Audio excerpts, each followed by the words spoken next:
Ladies and gentlemen, welcome back to the longest-running investigation where solving the case seems less important than protecting the script.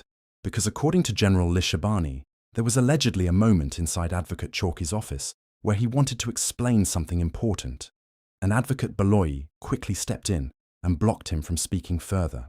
Now imagine that, a prosecutor stopping clarification from a senior officer during a murder investigation that has already spent years going in circles. At this point, you almost have to admire the consistency. Every time somebody starts drifting away from the official storyline, suddenly there's confusion, interruption, memory problems, or someone gets cut off before the sentence can land properly. And then they wonder why the public believes this case has become less about justice and more about defending egos, protecting reputations, and forcing witnesses into one neat little narrative package. Because if your prosecution is strong, why fear explanations? Why block context? Why panic when witnesses speak freely? Maybe the real breakthrough in this trial is finally understanding why there hasn't been one. Let's take a listen. If we can just maybe go back to the issue of the team from the national office that was also working on the matter. Do you know who the members were of this team? No, my lord. What I know is that when General Mutiba from the province said there is a Captain Buthelezi who is from head office, they say please do not go and interview Tumelo because he's about to crack the case and come back. By the time, as I'm saying, I was in charge of the province.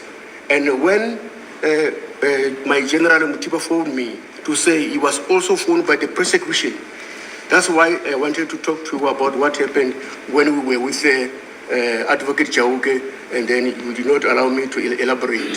Ingabe ke ithimba leli kokhuluma ngalo lase National Office uyazi ukuthi kwakubobani cha okwenzeka nje ukuthi ke ngithola ucingo ngitshela ke uyena ke General Mutiba ukuthi ke cha kuno Captain ke Buthelezi esekusedumaduze ke ukuthi nje qedeke noma ke kube khona ke akutholayo mayelana necala ukuthi ke asingaqhubeki ke sihambe siyokhuluma naye ke uTumelo Madlala ngoba ke wathola ucingo olubuya kubona ke abashushisi bethi ke asesibuyeke ingakho ke bengifisa ukuthi ngiqhubeke ngibese ngitshela ukuthi kwenzekani ke ngesikhathi siyekena ke uAdvocate uChauke kodwa wangivimba.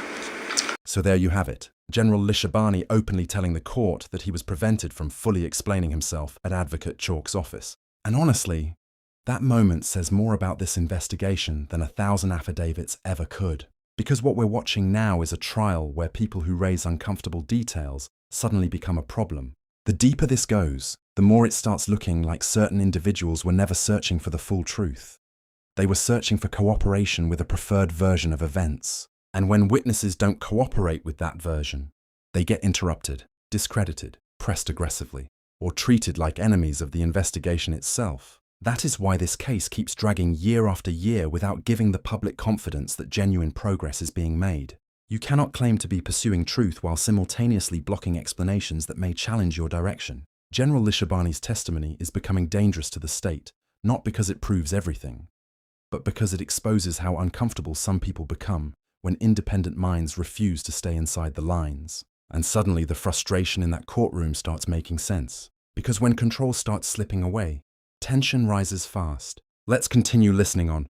Now, Colonel Buthelezi, who was then captain, she formed part of this team from head office. I don't know, my lord, because myself, I know the team. She was not working with us at the province. But when they are saying that a captain from the police, I thought that now, because of those people, they were always talking to the senior people, they got good information about this case.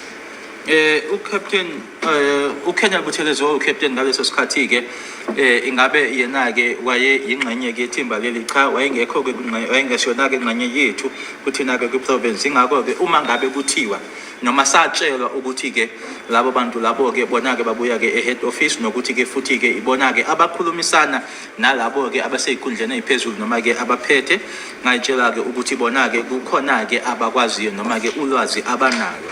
And by that time, I thought maybe we are going to solve the case, because if there is a captain who is saying that now is going to, get the information, and the person is going to be taken to witness protection, I was happy about it. Ngoba ke ngaleso sikhathi leso ke uma sengizwa ke noma ngithola ukuthi ke kuno captain onolwazi ke noma information anayo nokuthi ke futhi ke ukhona umuntu ke uzothathwa ke ahambe ke ayovikelwa phecelezi ke i-witness protection, ngalokho ke ngangijabulile. And I want to repeat, my Lord, to say, from 2016, those people who were busy with the investigation, I don't know what went on until 2019. Ngiyafisa ukuthi ngikuphinde ukuthi ke kusukela ngayo 2016 abantu labo ke ababe yingxenye ke yophenyo angazi ukuthi ke kwenzekani kwaze kwayofica ke ngo2019. Do you know Warrant Officer Makubo? Well, obviously you know Warrant Officer Makubo, but do you know if he worked with the then Captain Buthelezi?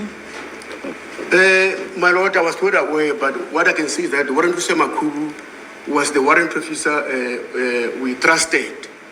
But whether he's working with Makubo at that time, I only know when Zungu says that he was with Zungu, Makubo and Buthelezi, and they said to him, myself and Zungu were now misleading. And that's why I said, no, if it's like that, that's what I know, that now these people, they were, from time to time, some of them, they were reporting straight to the minister. That's why after I got hold of ex-General Sevilla by that time, and Makubo, I wanted another person neutral, that was neutral Minister Bheki Cele, so that maybe he can get the story, because the police were always misleading the case. Warrant Officer Makubo ngoqinisekileke uyamazi ngabe uyazini ukuthi ke wayesebenzisana no Lieutenant Colonel Buthelezi. Cha ke lokho ke engikwaziyo ukuthi ke Warrant Officer Makubo iphoyisa esasilithemba ke, ingakho ngathi ke ngasondeza u General Sibiya kanye naye ke uMakubo uma esebuya ke manje uZungu ke kumina esethi ke uMakubo kanye noButhelezi bathi cha mina naye ke asikhulume ekuyikona ke lana lapho ke khona ke manje sengisondeza yena ke uGeneral Sibiya. Remember, before Constable Zungu went to Makubo and Buthelezi, I've already spoken to Makubo and General Sibiya. Ukhumbuleke ngalesikhathi lesi ngoba ngaphambi kokuthi ke uGeneral noma ke uConstable Zungu ayeke kuMakubo noButhelezi, mina ngangisemkhulumile noMakubo noSibiya kanye naye ke uSibiya. Futhi ke okunyakushilo ufakazi ukuthi ke ukhumbuleke ukuthi abantu laba ke ababekhuluma ke noma ke ababekhuluma noNgqongqoshe nokuthi futhi ke kwakukhona ke emaphoyiseni ukuthi ke kube nokukhohlisa thizeni okwenzekayo. And my Lord, remember that on the last day of the meeting where I was with Zungu, Makubo, and Sibiya, we said from that day that Zungu is going to work with Makubo's team. Ukhumbuleke kumhlangano wogcina owawukhona phakathi kwami uZungu, uMakubo noSibiya ila esathatha khona ke isinqumo sokuthi ke uZungu wayezosebenza nethimba likaMakubo. But unfortunately, when he came back, this is where he said now they don't believe his story. Ngeshwa ke uma ebuya ila asho khona ke ukuthi ke cha lokho akushoyo abakholwa. We'll revert to this aspect, but just en passant, are you able to say when did this meeting with General Sibiya, Warrant Officer Makubo and Constable Zungu take place? I cannot remember the date, but my Lord, is that week when Muzi was arrested. And after saying that, there's no evidence at all, because I wanted somebody to help me that Zungu must really be open and give us Gwabini so that we can follow everything. Ingabe usakhumbula ukuthi lo mhlangano lona ke okhuluma ngawo phakathi kwakho Constable Zungu, uGeneral Sibiya noma Khubo wawunini angisayikhumbula idate kodwa ke kulona iviki leliyana ke uSibiya aboshwa ngalo emuva kwalokho ke kwase kungekho ke fakazi ke ingakho ke ngangifisa ke ukuthi nje uZungu yena ke usengathi nje akhulume noma kube khona ke nje akushoyo ke phathelene naye ke uGwabeni. You testify that Mr. Mozi Sibiya was arrested on the 19th of March 2019, is that correct? No, I cannot remember the date, my lord, but what I can tell you is that now I was with Constable Zungu and the team when Mozi was arrested. Ushilo ukuthi ke umuzi waboshwa kuyi 19 March 2019 cha idata ngikhumbule kodwa ngishoyo ukuthi ke ngangindawonye nalo ke ithimba kanye naye uConstable Zungu ngelanga ayeboshwa ngalo umuzi. And my lord is lying when he's saying that now. He heard that Zungu was arrested about some time ago. When he heard that who was arrested? When he said he only heard from me some weeks ago to say he was arrested, knowing that he was with me and the team. Uqamba manga ke uma ngabe ethi ke kuyinto ayizwa kamuva ukuthi ke waboshwa ke kodwa wayenami nethimba ngelanga ayeboshwa ngalo.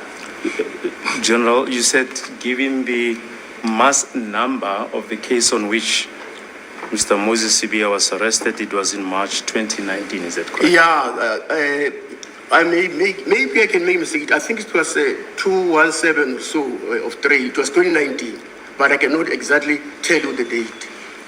Ukuthi ke ngikutshela ilanga lona ngiyazi nje ukuthi kwakungu 2019 ingakho ngishilo ukuthi imass noma ke inumber yalo ke icala kwaba u217 kodwa ngeke idate ngisho. Now, this meeting where General Sibiya, Warrant Officer Makubo and Constable Zungu as well as yourself were present, did it happen on a different day to that on which Constable Zungu, Moses Sibiya was arrested? Yes, my lord. Manje ke ilanga leli lomhlangano kwaku ilanga lahlukile kwilanga leli ke umuzi aboshwa ngalo yebo Nkosi enkantolo. My lord, just to make a follow up, is after I realized that we never got a firearm from Mozi. And even at when he went home, we never got it. So I wanted somebody neutral. And when I asked General Sibiya, by that time he was ex-general because he was at Metro Gauteng, I wanted somebody because I know that here I suspected a foul play.